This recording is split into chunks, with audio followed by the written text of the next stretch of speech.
नमस्कार, मैं हूं मीनाक्षी गुप्ता और आप देख रहे हैं नेक्स्ट 9 लाइव और स्वागत है आपका हमारे इस खास कार्यक्रम में। महाराष्ट्र के पूर्व गृह मंत्री अनिल देशमुख पर लगे 100 करोड़ की वसूली का टारगेट देने के आरोपों की जांच में सीबीआई एक्टिव हो गई है। सीबीआई की टीम आज मुंबई पहुंचकर आरोप लगाने वाले पूर्व पुलिस कमिश्नर परमबीर सिंह से पूछताछ करेगी। बॉम्बे हाईकोर्ट ने सोमवार को इस मामले की सीबीआई जांच के आदेश दिए थे। इसके कुछ ही घंटों बाद देशमुख ने अपने गृह राज्य मंत्री पद से इस्तीफा दे दिया था।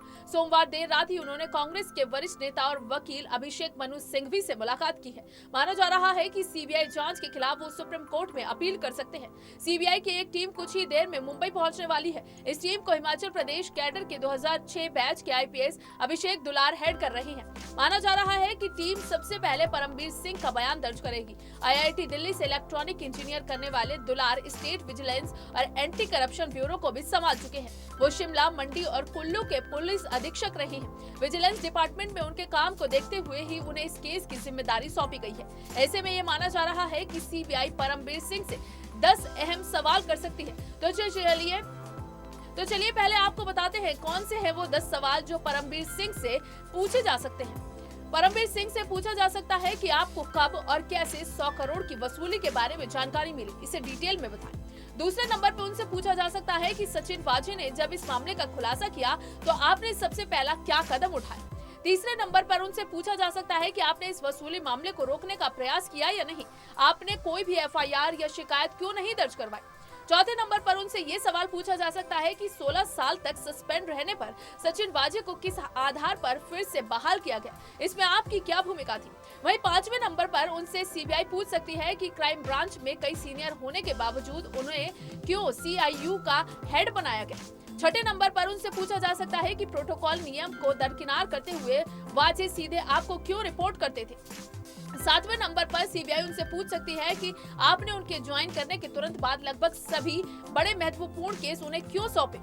आठवें नंबर पर उनसे पूछा जा सकता है कि एक असिस्टेंट पुलिस इंस्पेक्टर होने के बावजूद वाजे का रसूख पर आपको कभी संदेह नहीं हुआ। नौवें नंबर पर एंटीलिया केस की जानकारी मिलने के बाद ज्यूरिडिक्शन नहीं होने के बावजूद सचिन वजे को इसकी जांच क्यों सौंपी गई। वहीं 10वें नंबर पर सीबीआई उनसे पूछ सकती है कि सचिन वजे को स्पेशल पावर देने के लिए क्या कभी किसी पॉलिटिकल व्यक्ति ने दबाव बनाया था। आपको बता दें कि अनिल देशमुख की जगह अब दिलीप वलस पाटिल राज्य के नए गृह मंत्री होंगे। कुछ ही देर में वो गृह मंत्री का पदभार भी संभाल चुके हैं। आपको बता दें कि अनिल देशमुख की जगह अब दिलीप वलसे पाटिल राज्य के नए गृह मंत्री होंगे। सोमवार शाम को मुख्यमंत्री उद्धव ठाकरे ने राज्यपाल को चिट्ठी लिखकर देशमुख का इस्तीफा मंजूर करने की सिफारिश की थी, जिसे राज्यपाल ने मंजूर कर लिया है।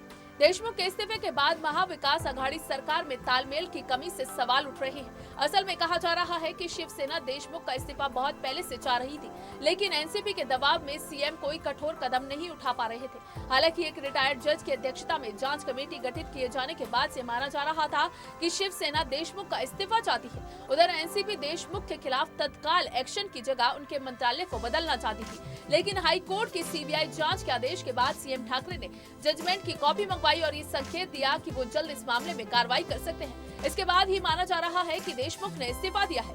महाविकास अघाड़ी में सहयोगी कांग्रेस भी राजनीतिक घमासान और खुद को तरजीह न मिलने से नाखुश है। एक वरिष्ठ कांग्रेस नेता ने पूरे घटनाक्रम पर कहा, ये तीनों पार्टियों वाली सरकार है, जो भी होता है सभी सहयोगियों को उसके परिणाम भुगतने पड़ेंगे। हालांकि वजह देशमुख विवाद को एनसीपी का मामला माना जा रहा है। एनसीपी ने सीएम से विचार विमर्श किया क्योंकि उन्हें करना पड़ा, लेकिन उन्होंने हमारी राय जानने की जहमत नहीं उठाई। अगर ये एक राजनीतिक लड़ाई है तो तीनों पार्टियों को साथ मिलकर लड़ना होगा। देशमुख के इस्तीफे से एमपीए की समस्याएं खत्म होना मुश्किल है, बल्कि ये और बढ़ेंगी। आपको बता दें कि बॉम्बे हाईकोर्ट के फैसले के तुरंत बाद एनसीपी प्रमुख शरद पवार और डिप्टी सीएम अजीत पवार के बीच में बैठक हुई। शरद पवार के मुंबई स्थित घर पर हुई इस मीटिंग में अनिल देशमुख और सुप्रिया सुले भी मौजूद थी। बैठक में इस पूरे मुद्दे पर विस्तार से चर्चा की गई, क्योंकि एनसीपी और एमपी सरकार के लिए शर्मनाक होगा अगर गृह मंत्री को सीबीआई जांच के लिए बुलाया जाता है। बॉम्बे हाईकोर्ट ने सीबीआई को मुंबई पुलिस के पूर्व प्रमुख परमबीर सिंह द्वारा महाराष्ट्र के गृह मंत्री अनिल देशमुख पर लगाए गए आरोपों की प्रारंभिक जांच 15 दिन के अंदर पूरी करने का निर्देश दिया।